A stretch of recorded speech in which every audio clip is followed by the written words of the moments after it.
All right, this is Openstax U.S. History, Chapter 18, Section 4, A New American Culture.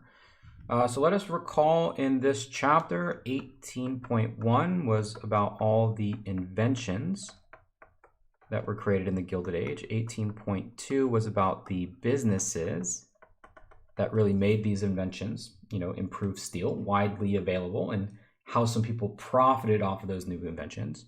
18.3 was the effect that it had on the working class, so workers. This one, 18.4, is really on the consumers. So what's happening to the people who are purchasing these items? And the effect that all of this had on consumer goods was that they increased. So because of the factory systems, there was a lot more goods available to purchase and were much cheaper, which led to a higher standard of living, right? And you can see some advertisements here. This looks like organ, which is some sort of like piano thing, and a typewriter that's available down here as well. So advertisements were a big part of it. And one of the ways that many of these consumer goods became more available was through a combination of things like department stores. One of the first ones was Macy's, where you'd have these very, very large stores where you can go in and purchase and buy all these things.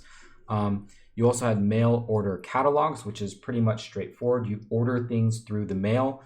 The most famous one being the Sears Roebuck Company. This was especially useful for people who moved out west. We talked about the homesteaders, who took up farming out west. Well, they could order things from the Sears catalog, which was also called the Consumer Bible. Advertising increased dramatically. Oops.